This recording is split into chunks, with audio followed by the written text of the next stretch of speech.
सीताराम गुणग्राम पुण्यारण्य बिहारिणु वंदे विशुद्ध विज्ञानु कवीश्वरो कपीश्वरो उद्भव स्थिति संहार कारिणी क्लेश हारिणी सर्वश्रेयस्करी सीता नतोंग राम वल्लभां मर्यादा पुरुषोत्तम अनंत कोटि नायक प्रभु श्री रामचंद्र अभय पाद पदरी दिन सेवकर कोटि कोटि प्रणाम। रामचरित मानस में कहीं शुणा मानस अर्थ निजर हृदय थिबा मंथन दंडरे दंडित होई संत तुलसीदास महाराज लिखिले कि बर्तमान कली जुगरे जो भली भाव अशांति परिवार वर्ग विभिन्न प्रकार जो समस्या देखा दे समस्यार समाधान पाई राम नाम हूँ श्रेष्ठ अवलंबन कर उपाय तथा ग्रामीण सहरांचल ये समस्त मध्य सुख शांति आनंद पाई पारिबे एते संदेह ना। पूर्व पर कथा थिला घाट चारि रे प्रथम घाट रे अछंती शंकर भगवान वक्ता श्रोता माँ पार्वती। द्वितीय घाट रे अछंती भरद्वाज मुनि श्रोता याज्ञवल्क वक्ता एवं तृतीय घाट रे अछंती संत तुलसीदास महाराज सेमानंकर थिबा साधु संत ये समस्त। चतुर्थ घाट रे अछंती काकभूषण महाराज एवं वक्ता श्रोता गौड़ महाराज। एक चारि घाट विनिमय रे कहीं चारि घाट है ना घाट माध्यम आपण से होती गुरु तेणु बिना गुरु रे आमे किपरि जीवन आमर अतिष्ठ हो पड़ुची। तेणु आमे जदि सही सद्गुरु को दीक्षा पाइबा जार पूर्व भाग दिशे ता पुत्र साधु संगी मिसे तेणु तांकु लाभ करिबा पाई जीवन रे आमे जदि सेई भरी कर्म करिबा से कर्म माध्यम रे आमे सेई सद गुरु मानक पाखे पाइबा। आज जो सत्संग चली ये सत्संग रे आपण देखंतु मूर्ख माने मध्य जदि जोग देबे कथा ये सत्संग रे जदि मूर्ख माने जोग देबे से माने आस्ते आस्ते आस्ते ज्ञानी हे का कोई मराला तेणु काक मध्य जो हंस हो पारिबो तेणु मूर्ख माने निश्चित भाव ज्ञानी हो पारे कारण ये हूँ सत्संगर माध्यम सत्संगर ये हूँ महात्म्य। तेणु से कहले जिते आम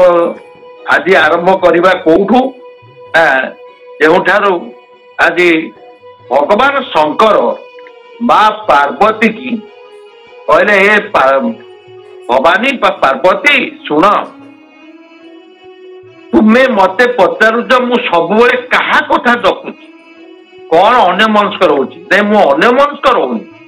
मु सब प्रभु श्रीराम को जप करुची। पार्वती पचारे आगामी पड़ो पार्वती पचारे कारण इठी कौटी ना जिते माँ सती की विवाह करते दक्ष प्रजापति झील सती को भगवान शंकर विवाह करते आरंभ एठारू आरंभ हो जाऊँच कौटी की से राम नाम शुणा नवदिन व्यापी जाऊँच सत्संग करने भगवान शंकर कहीं सी तो आदि पुरुष तेणु आम छार मानव आमर कौन कौन तेणु सत्संग महात्मा एते अच्छी से कहले राम कथा शशि किरण समाना संत चकोर करही जेहि पाना श्री राम जय राम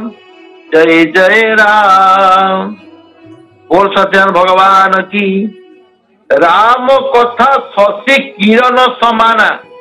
राम को कथा होची शशि जे कि चंद्र चंद्रंकर किरण समाना होचंती रामंकर कथा या क्यों माने ग्रहण करती ना संत चक्कर जो मान जार ज्ञानी लोक माने सज्जन माने महजन माने गुणीजन माने ये समस्ते आपको पान करती शुणती पान करती पानी जपरी आपण पिउछन से राम कथा को पान करती ये कथा को शुणी भगवान शंकर कहले मु जीवी टिके सत्संग बसबी सत्संग करुचंती किए से कहले सत्संग कर कुंभज ऋषि पाई अगस्त्य मुनि सत्संग कर प्रभुंकर प्रवचन व्यापी भगवान शंकर जेहेतु बाहर जावाई शुणा राम कथा ये माँ सती कहले तो तुम्हें जो मु भी जीवी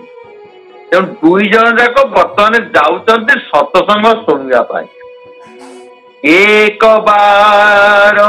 त्रेता जुग माही तंबु गए कुंभज ऋषि पाई राम सिया राम जय जय राम संग सती जगत जननी भवानी पूजे ऋषि अखिलेश्वर जानी राम सिया राम जय जय राम बोल शंकर भगवान की। एक बार त्रेता जुग माही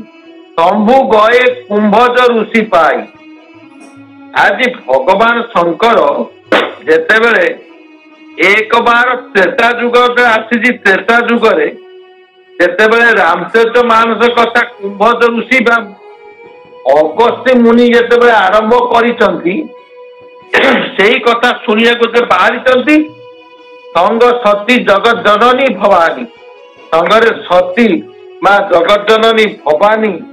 सी चाहते मु भी जीवी टिके सत्संग बसबी सत्संग शुणिबी तेणु ये कथा शिव को समस्त जगत ईश्वर बोली जानी ऋषि तो पूजा कले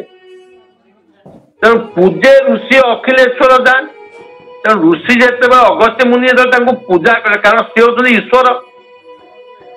ईशावासन सी हूँ सर्वश्रेष्ठ तेणु राम कथा मुनि पर जब खानी सुनी महे तो परम सुख मानी ऋषि पूछी हरि भगत सुहाई कही शंभु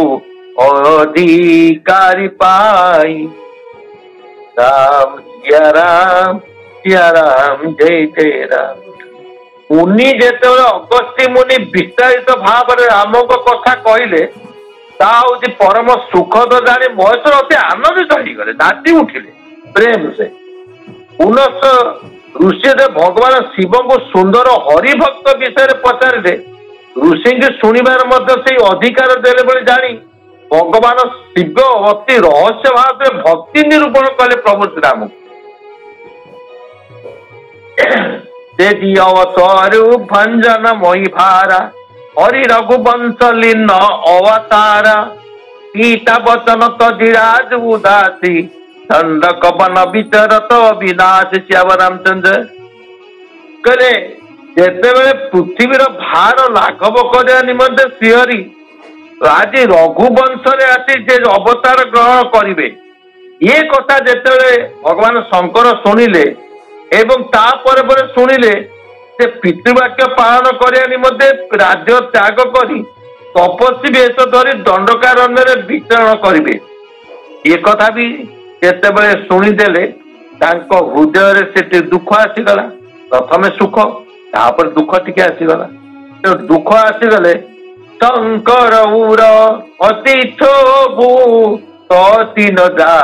नहीं मोर मुसोई तुलसी दर्शन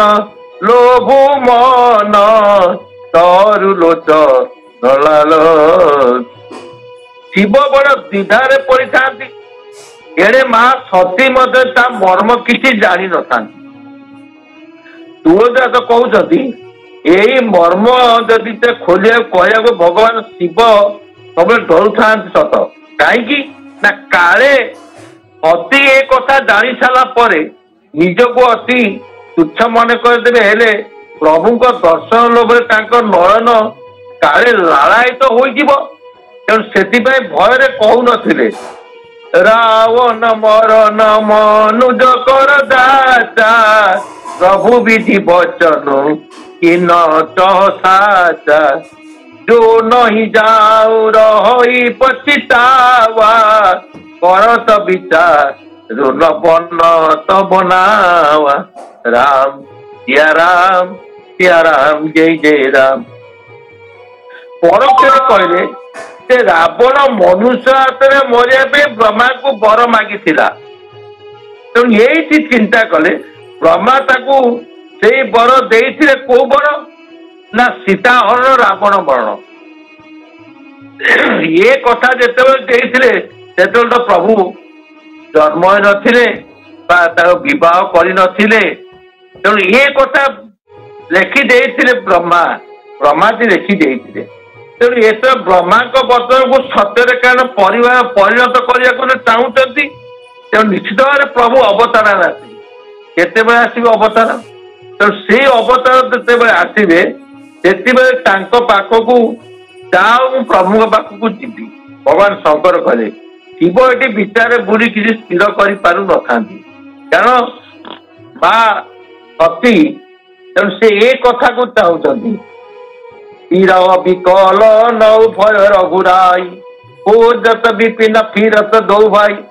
तापर ए कथा को कहते किए ना याज्ञवल्क कहते भरद्वाज आगे कहले से कथा कहते ये विधि सोच मान ईशा यही समय जाई दश शीशा लीन नीच मारिच संज्ञा भय तुरंत सोई कपट कुरंगा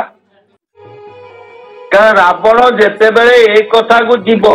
तो महादेव एपरी विचार कर अति विचारशील पड़ती से नीच रावण जाई मारिच को छाती मायामुग कर तुरंत पठे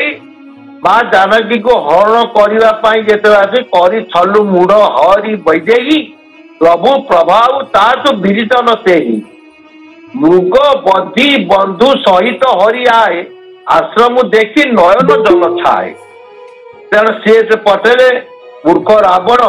से छल कर सीता को तो अपहरण कर कारण तार अच्छी से सीता हरण रावण मरण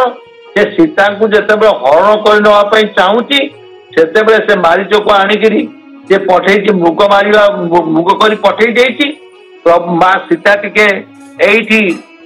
गोटे कथा मन पड़े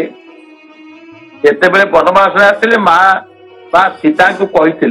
अरे मो पुओ तो राजा राजा ही नहीं वन को जाऊँगी तू किछि मागिबुनी पिपिन रे पिन